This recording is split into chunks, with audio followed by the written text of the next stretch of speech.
Hello, we are here for one more lesson of this T-FlexCam training course, and the topic for today will be again the 3D milling, in specific the pocket machining.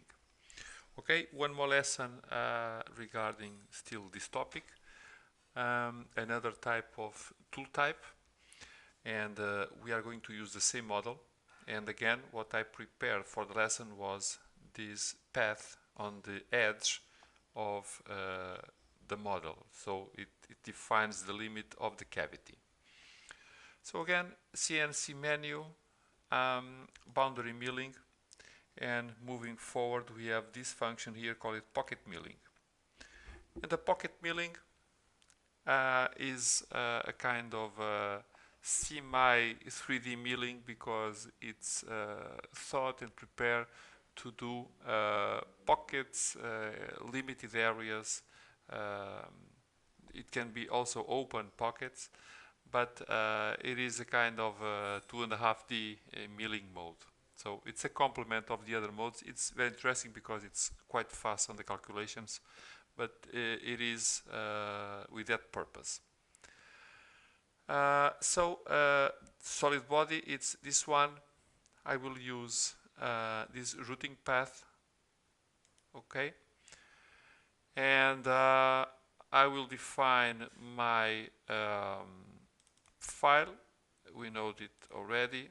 I will use again my tool number 3. Again, is a spherical tool, maybe not the best suitable for this case, but it's an example, no big deal.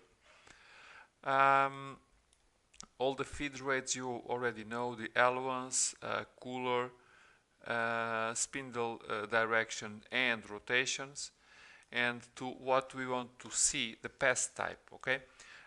Zigzags with tracing, with avoidance, with loops. So the first one, zigzag, let us calculate it. And what it does, it's basically on the limits of the contour I've defined. Then we can go there and say with straight tracing, and this already looks for the area we defined. So another possibility, also with avoidance, it has basically the same effect. Okay, we can have some limits on the position and on what we are calculating. We can have now much more interesting, not the loops, you know already, the loops is the variation of the zigzags, but these outward spiral or inward spiral. So outward spiral, let us calculate it. It takes a little longer, but does something much more interesting in terms of behavior of the tool and by consequence of the machine. So this first, it does something like that from the center to the out of the contour. That's why they call it outward spiral. And the inward spiral starts on the periphery to the center, so it's basically the same.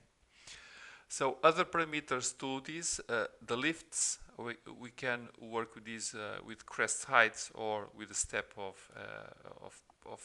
pass. So I leave 10. Very interesting also the possibility to add values to the stock removal. So we can say starting with 0 and ending with -5 with a step of 1, no side offset, and it will do something like this. So it will open this pocket with this behavior. But you must be aware that this toolpath, if you see, this increment, it's straight, so we have this radius here, so it will have problems.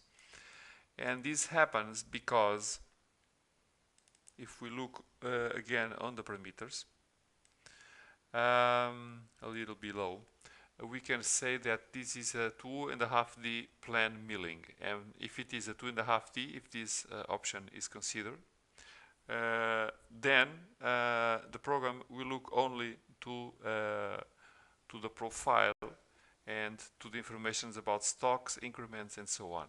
If we take this out, okay, and we say calculate it again, then it will look, even that in this particular case not very clear, it will look into the elements and will create this stock removal on the actual surface. So this kind of situations for this geometry is not very interesting, okay?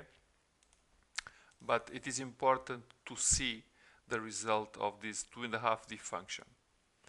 So we have this function here. So the stocks, the increments in each layer, the side offset if you have it. The 2.5D milling is for this option. So passing milling or counter milling, the direction of the milling. Let us calculate this to make a nice toolpath again. We have a couple more things here to see. This optimization of the pocket of the offset, sorry, in this particular case has no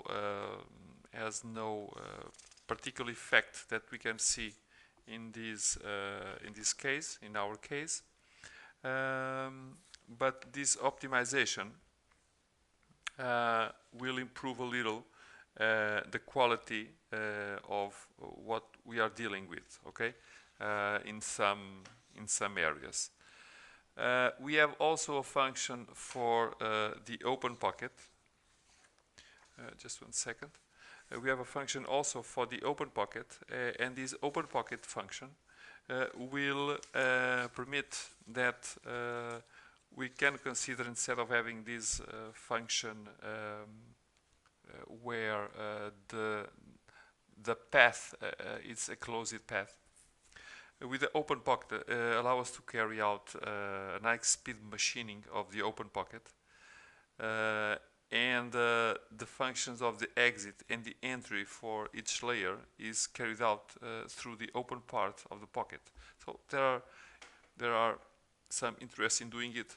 I will not simulate any open pocket because it's a detail and not very important for the global understanding of the function.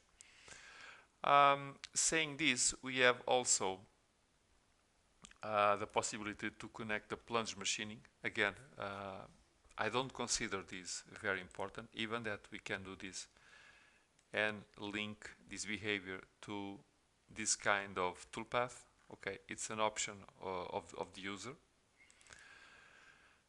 I will take this out. I don't like this function in particular. And we can connect these also to the high-speed machining cycles, where we can connect this on, simply saying this, and I will change, I will say -10, and I will say 5, just to apply 2 layers so that you can see the behavior, very clean behavior of this. Okay, so you know already what it does. It moves more fast, and especially always in circular movement.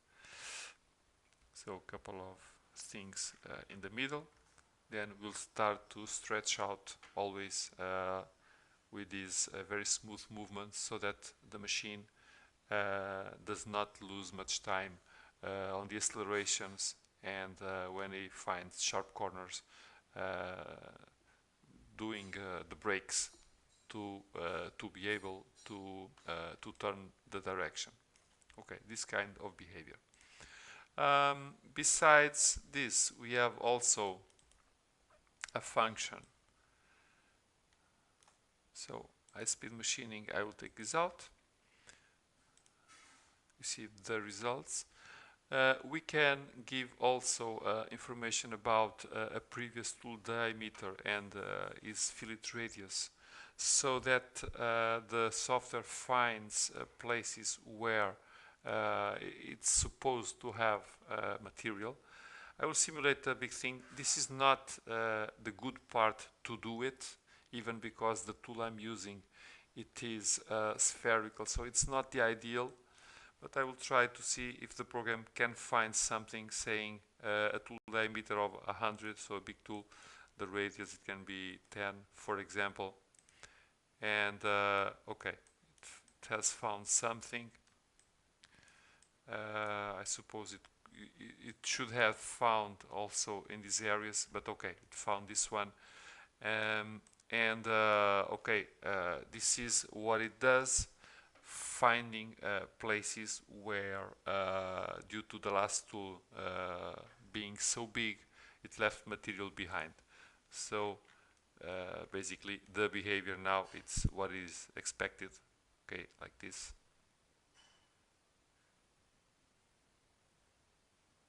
We have to choose carefully also the areas where we can use properly this function. But basically it's regarding this. Besides end-to-end, what we can do and see in this, we have the circular interpolation that you already know. I left this chosen because all these paths with the interpolation are much lighter, as you already know. And we can consider also the tool rotation to index axis and to do this kind of tool path in other faces if necessary. But besides this, I think all the functions of this pocketing tool type of toolpath are explained, and I hope that were clear and show you something that you can use for your work. Again, in terms of support, any question about this, let us know through the usual channels, email or the comments in YouTube.